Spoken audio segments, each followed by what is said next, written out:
जय हिंद बच्चों, आज हम सामाजिक विज्ञान के अंतर्गत पाठ 4 परिवहन संचार एवं विदेशी व्यापार के अंतर्गत भाग 2 के बारे में अध्ययन करेंगे। इसके पूर्व हमने परिवहन के साधन क्रमशः स्थल परिवहन, जल परिवहन एवं वायु परिवहन के बारे में जाना। आज हम संचार के साधन भारत के विदेशी व्यापार के बारे में जानेंगे। भारत के पूर्वी तट पर तमिलनाडु में स्थित यह एक कृत्रिम व प्राचीन बंदरगाह है। यह प्रमुख रूप से आयातक बंदरगाह है जो चेन्नई है। इन्नौर यह नया पत्तन है। चेन्नई से लगभग 25 किलोमीटर उत्तर में स्थित इसे चेन्नई के भार को कम करने के लिए बनाया गया है। विशाखापट्टनम पूर्वी तट के कोरोमंडल तट पर आंध्र प्रदेश में स्थित देश का सर्वाधिक गहरा व सुरक्षित बंदरगाह है। यहाँ पर जलयान निर्माण व मरम्मत का काम भी होता है। यहाँ से लौह अयस्क निर्यात किया जाता है। पारादीप यह उड़ीसा राज्य में कोलकाता व विशाखापट्टनम के मध्य स्थित गहरा लगून सदस्य सुरक्षित बंदरगाह है। इसके पृष्ठ प्रदेश में उड़ीसा, झारखंड व छत्तीसगढ़ खनिज व वन उत्पादों से परिपूर्ण है। आगे हम बच्चों संचार के साधनों एवं उनके महत्व के बारे में जानेंगे। संचार के साधन आज मनुष्य की महत्वपूर्ण आवश्यकता बन गए हैं। संचार तंत्र के अंतर्गत सूचनाओं का आदान प्रदान या प्रसारण सम्मिलित है। मनुष्य एक सामाजिक प्राणी है। उसके अपने व्यक्तिगत, पारिवारिक और सामाजिक जीवन में संचार की अत्यंत आवश्यकता होती है। प्रारंभ में मनुष्य संदेशों को लेकर व सूचनाओं को लेकर एक जगह से दूसरी जगह स्वयं जाता था। उसके बाद उसने ऊँटों व घोड़ों पर बैठकर भी संदेशों को यहाँ से वहाँ पहुँचाया। कबूतरों का काम भी कभी कभी संदेश पहुंचाने के लिए लिया जाता था। इसलिए आज आधुनिक युग में संचार के साधन बहुत महत्वपूर्ण हो गए हैं। वो क्यों महत्वपूर्ण हैं? इसके मुख्य कारण हैं देश के निर्माण के लिए एवं देश के विकास कार्यक्रम और नीतियों के बारे में जनता को जागरूक करते हैं। देश के आर्थिक विकास, सामाजिक संबंधों की प्रगति एवं सांस्कृतिक एकता में वृद्धि के लिए प्रोत्साहन देना, अंतर्राष्ट्रीय स्तर पर विभिन्न प्रकार के लोगों को एक दूसरे के निकट लाने का महत्वपूर्ण कार्य भी संचार के साधन करते हैं। घर बैठे हम महत्वपूर्ण घटनाओं को पढ़ना, सुनना और देखना सब कुछ संचार के साधनों से करते हैं। विश्व के किसी भी कोने में अपने मित्र व परिवार वालों से बातचीत का ये प्रमुख महत्वपूर्ण साधन है। युद्ध, दुर्घटना, भूकंप एवं आपातकाल आदि घटनाओं के समय स्थिति का समाचार देना एवं शीघ्र राहत सामग्री जगह पर पहुंचाना, उसके लिए भी संचार के साधन आज बहुत महत्वपूर्ण हो गए हैं। यातायात सेवाओं में इनकी मदद ली जा सकती है। व्यापार क्षेत्र में माल को खरीदने एवं बेचने में सहयोग देना भी एक इनका महत्वपूर्ण कार्य है। बच्चों, संचार के साधन आप जानते ही होंगे। सबसे पहले हम डाक खाना, जिसको आप पोस्ट ऑफिस के नाम से जानते हैं, उसके बारे में पढ़ेंगे।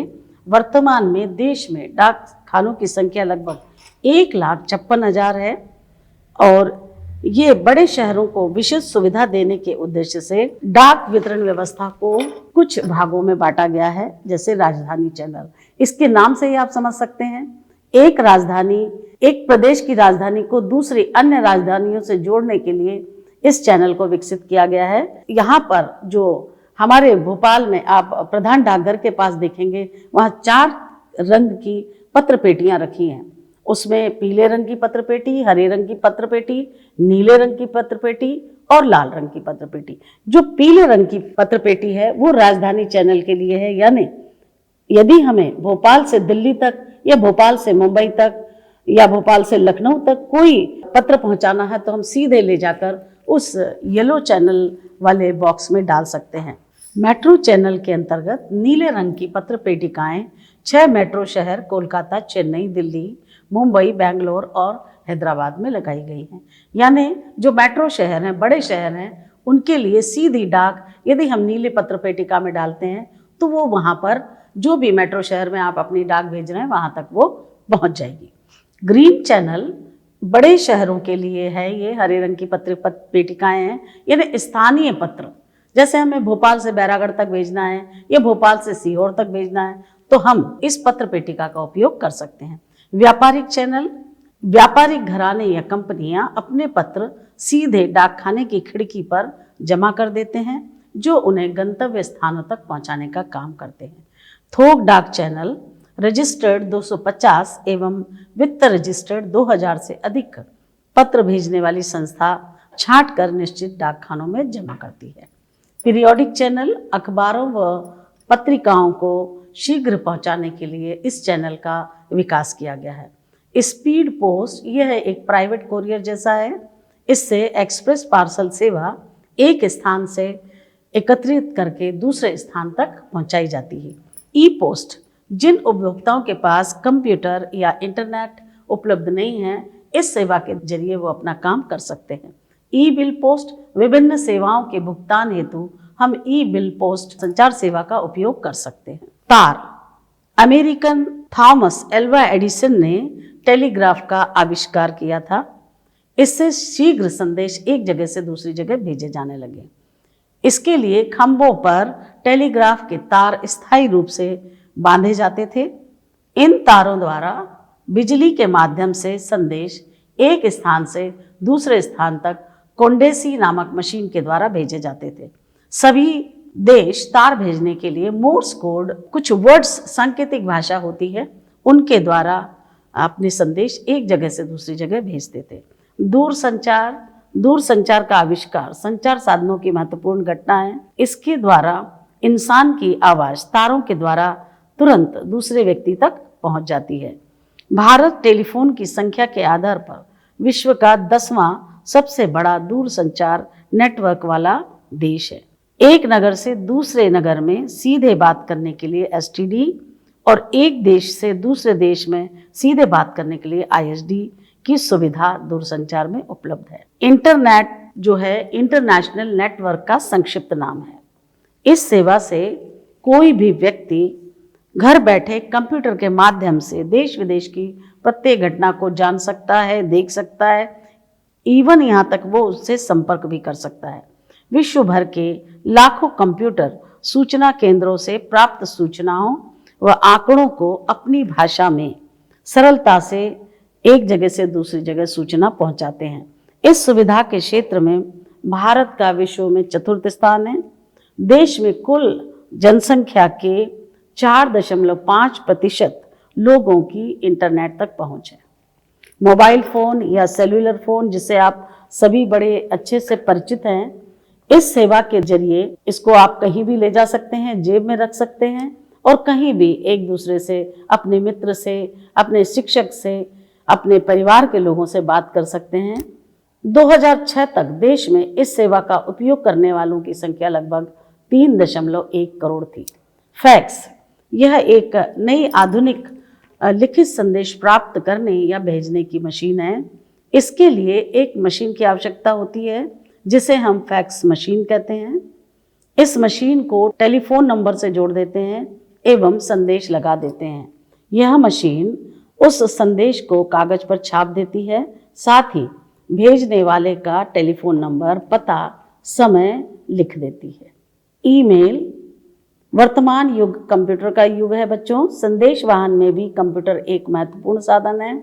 यह संदेश उस कंप्यूटर पर पढ़ा जा सकता है जहां यह भेजा जाता है। रेडियो एक महत्वपूर्ण संचार का माध्यम है। इसके द्वारा समाचार, घटनाएं, खेलकूद, कृषि सूचनाएं, वार्तालाप, मौसम, सुगम संगीत, शिक्षा एवं मनोरंजक कार्यक्रम प्रसारित किए जाते हैं। भारत में 2 निजी ट्रांसमीटरों के माध्यम से मुंबई एवं कोलकाता रेडियो प्रसारण का श्री गणेश 1927 में हुआ। बाद में इन दोनों ट्रांसमीटरों को एकीकृत कर भारतीय प्रसारण सेवा का गठन कर दिया।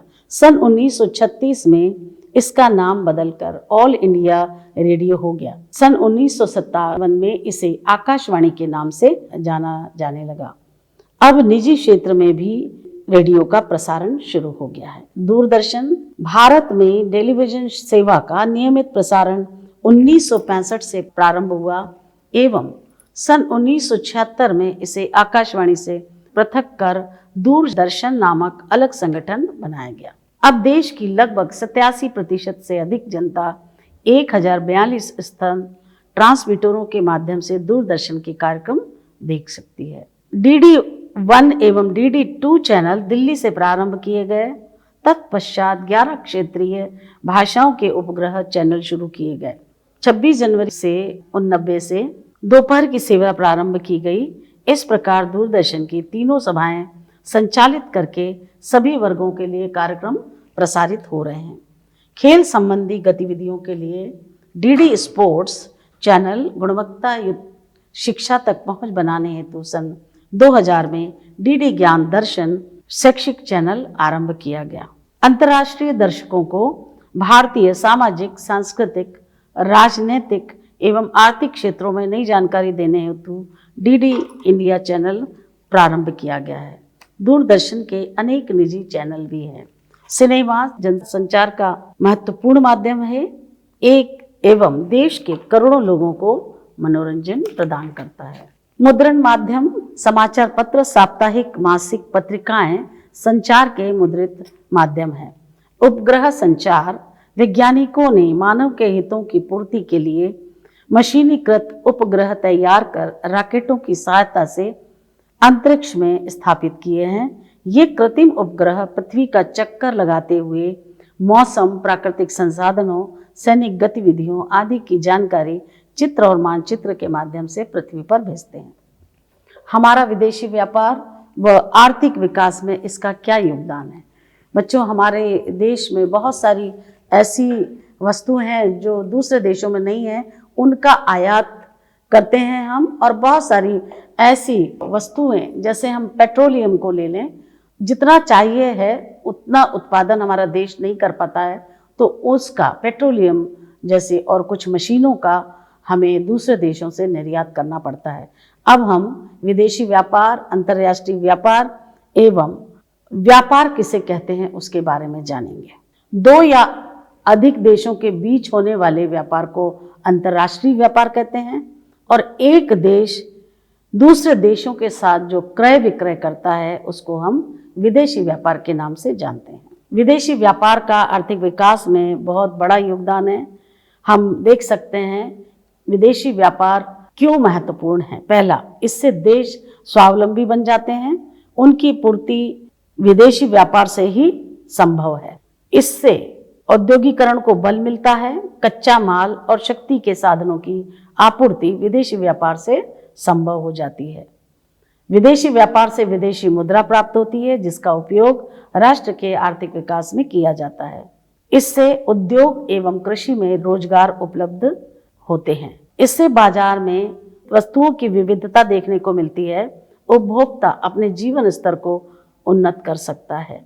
विदेशी व्यापार से वस्तुएं प्राप्त कर बाढ़, अकाल, महामारी तथा भूकंप आदि के विनाश से लोगों की रक्षा की जा सकती है। अंतर्राष्ट्रीय व्यापार को प्रभावित करने वाले कुछ प्रमुख कारक हैं। स्थिति, जो देश संसार के व्यापारिक मार्गों पर स्थित होते हैं उनकी व्यापारिक उन्नति शीघ्र होती है और ज्यादा होती है। कटा-फटा समुद्र तट जिन देशों में होता है वहां उन्नत बंदरगाह विकसित होते हैं एवं लोग साहसी और अच्छे नाविक होते हैं। प्राकृतिक संसाधन, जिस देश का व्यापार वहां के प्राकृतिक संसाधनों की भिन्नता से प्रभावित होता है। प्राकृतिक साधनों में देश की जलवायु, वन, कृषि योग्य भूमि आदि सम्मिलित किए जाते हैं। इन्हीं साधनों पर उत्पादन निर्भर होता है। ऐसे देशों का भी अंतर्राष्ट्रीय व्यापार बहुत अधिक बढ़ता है। आर्थिक विकास, जिन देशों के आर्थिक विकास की स्थिति एक समान नहीं होती, जो देश आर्थिक प्रगति में आगे हैं उनका व्यापार अधिक उन्नत होता है। जनसंख्या की भिन्नता, जनसंख्या का असमान वितरण व्यापार को प्रभावित करता है। परिवहन व संचार के साधनों का विकास जिन देशों में होता है उनका अंतर्राष्ट्रीय व्यापार भी उन्नत होता है। इसके अतिरिक्त व्यापारिक नीति, शांति, राजनीतिक विचारधारा एवं सस्ते मूल्य अन्य अंतर्राष्ट्रीय व्यापार को प्रभावित करने वाले कारक हैं। भारत का विदेशी व्यापार व आयात निर्यात, एक देश का अन्य देशों के साथ वस्तुओं का जो विनिमय होता है उसे हम विदेशी व्यापार कहते हैं। प्राचीन काल में भारत के व्यापारिक संबंध पश्चिम एशिया एवं यूरोपीय देशों से थे। भारतीय व्यापार की मुख्य विशेषता सदा ही निर्यात आधिक्य रही, इसलिए भारत को सोने की चिड़िया कहा जाता था। लेकिन यह क्रम अधिक समय तक नहीं चला। ब्रिटिश सरकार ने अपनी राजनीतिक शक्ति के आधार पर भारतीय व्यापार के ढांचे को एकदम उलट दिया। भारतीय संदर्भ में ब्रिटिश सरकार ने दोहरी व्यापार नीति अपनाई, जिसके अनुसार इंग्लैंड में निर्मित माल को भारत में बिना किसी प्रतिबंध के आयात किया जाने लगा और भारत में औद्योगिक माल के निर्यात को हतोत्साहित किया गया। इससे भारतीय उद्योग नष्ट ही नहीं हुए, बल्कि भारतीय अर्थव्यवस्था को ब्रिटेन के हितों को पूरा करने का साधन मात्र बना दिया। स्वतंत्रता प्राप्ति के समय भारत का विदेशी व्यापार औपनिवेशिक व्यापार का रूप लिए हुए था। भारत का अधिकांश व्यापार ब्रिटेन व राष्ट्रमंडलीय देशों के साथ था। भारत के निर्यात में जूट, चाय, सूती वस्त्र, मसाले, अभ्रक व मैग्नीज प्रमुख थे। आयात में मुख्य रूप से निर्मित वस्तुएं होती थी। स्वतंत्रता के बाद जब हमारा देश 1947 में आजाद हुआ तो हमारा देश दो भागों में बट गया। देश विभाजन के बाद जूट, कपास और चावल के अधिकांश उत्पादन क्षेत्र पाकिस्तान में चले गए। फलस्वरूप भारत जूट, कपास और चावल का आयात करने लगा। इस कारण देश का व्यापार संतुलन बिगड़ गया। स्वतंत्रता के बाद भारत के व्यापार में अनेक महत्वपूर्ण परिवर्तन हुए। 1947 के पूर्व भारत 50 वस्तुओं का निर्यातक था, किंतु अब भारत 7500 वस्तुओं का निर्यात करता है। देश की विकासशील अर्थव्यवस्था की आवश्यकता के अनुरूप आयातित वस्तुओं में भी वृद्धि हुई है। विगत कुछ वर्षों में मूल्य वृद्धि के कारण व्यापार संतुलन प्रतिकूल होता जा रहा है। भारत की आयात संरचना। भारत की आयात संरचना में 3 प्रकार की वस्तुएं सम्मिलित हैं: पूंजीगत वस्तुएं, कच्चा माल एवं उपभोक्ता वस्तुएं।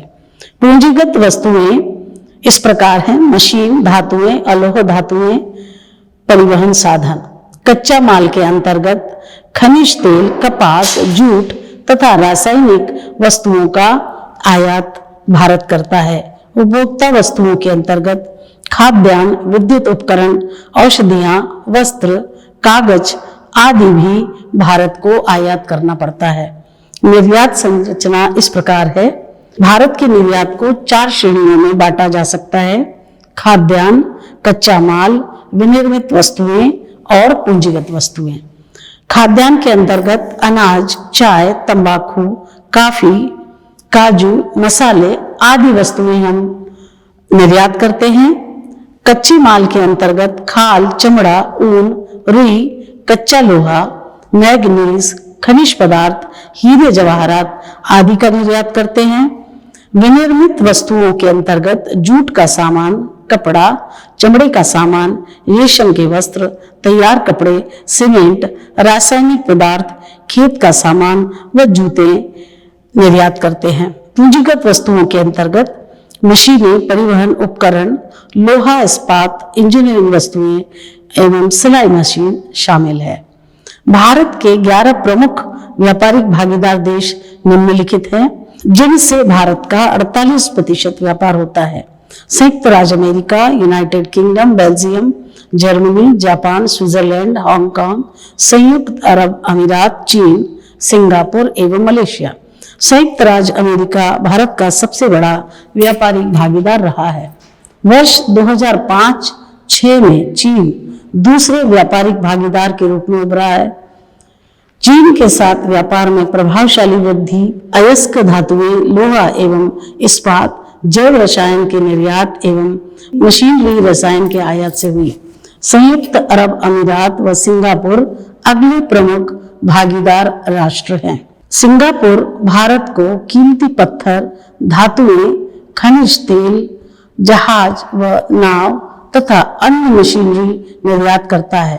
सिंगापुर भारत से अन्य मशीनरी, इलेक्ट्रिक मशीनें, जैव रसायन, पुस्तकें, अखबार व पांडुलिपियां, हवाई जहाज व अंतरिक्ष यान का आयात करता है। आयात प्रस्थापन यह ऐसी प्रक्रिया है जिसमें विदेशों से आयात की जाने वाली वस्तुओं के स्थान पर उन्हें कोई निकट स्थानापन्न देश में उत्पादित किया जाता है। निर्यात संवर्धन के लिए हमारे देश में बहुत सारे प्रयास किए गए। विभिन्न संगठनों की स्थापना की, जिनमें व्यापार विकास संस्थान, राजकीय व्यापार निगम की स्थापना, निर्यात गृहों की स्थापना, भारतीय निर्यात आयात बैंक, ग्रीन कार्ड, उदार लाइसेंस प्रणाली एवं आयात प्रतिस्थापन। भारतीय अर्थव्यवस्था विकासशील है। भारत में आयात की जाने वाली वस्तुओं का देशी विकल्प ढूंढकर विदेशों पर निर्भरता कम करने के लिए प्रयास किए गए हैं, जिससे आयात बिल कम होता है। आयात बिल की कमी से विदेशी मुद्रा की बचत होती है, औद्योगिकरण को बल मिलता है, रोजगार के अवसरों का सृजन होता है एवं बेरोजगारी का दबाव घटता है। अब हम शब्दावली में बच्चों पुनः निर्यात व्यापार के बारे में जानेंगे। पुनः निर्यात व्यापार से आप क्या समझते हैं? पुनः निर्यात व्यापार का मतलब होता है हम ऐसी वस्तुओं का आयात करते हैं अपने आस पड़ोसी देशों से, जैसे कि काजू और डायमंड, इनका हमारे पड़ोसी देशों से आयात कर उनको, काजू को एक जैसे साइज में पैकेजिंग करना, उसके बाद उन पैकेजिंग के पहले उसकी पॉलिशिंग करना, उसके बाद पैकेजिंग करना, उसको हम दूसरे देशों के लिए निर्यात कर देते हैं। और उसी तरह से जो हीरा है, डायमंड है, हम अपने आस पड़ोसी देशों से उसको खरीद कर, उसको अच्छी क्वालिटी का बनाकर, उसकी शाइनिंग बनाकर, उसके जो बारीक जो पीसेस होते हैं उनको दूसरे अन्य आभूषणों में कन्वर्ट करके हम दूसरी कंट्रीज़ को उसको बेचते हैं। इस तरह से इसको हम पुनः निर्यात व्यापार कहते हैं। अब बच्चों, आपको इस पाठ के गृह कार्य के अंतर्गत आप पृष्ठ क्रमांक 80 पर दिए हुए अति लघुत्तरीय 5 प्रश्न करके लाएंगे, जिसमें कोलकाता से 125 किलोमीटर दूर कौन सा बंदरगाह विकसित किया गया है, इंडियन एयरलाइंस का मुख्यालय कहाँ है, भारत में प्रधानमंत्री ग्राम सड़क योजना का प्रमुख उद्देश्य क्या है, परिवहन व संचार से क्या आशय है, दूरदर्शन में विज्ञापन सेवा कब प्रारंभ की गई थी। हमारा यह अध्याय यहीं पर समाप्त होता है। आशा करती हूँ कि बच्चों ये पाठ आपको बहुत अच्छे से समझ में आया होगा। अब हम अगली कक्षा में नए पाठ के साथ आपसे मिलेंगे। धन्यवाद।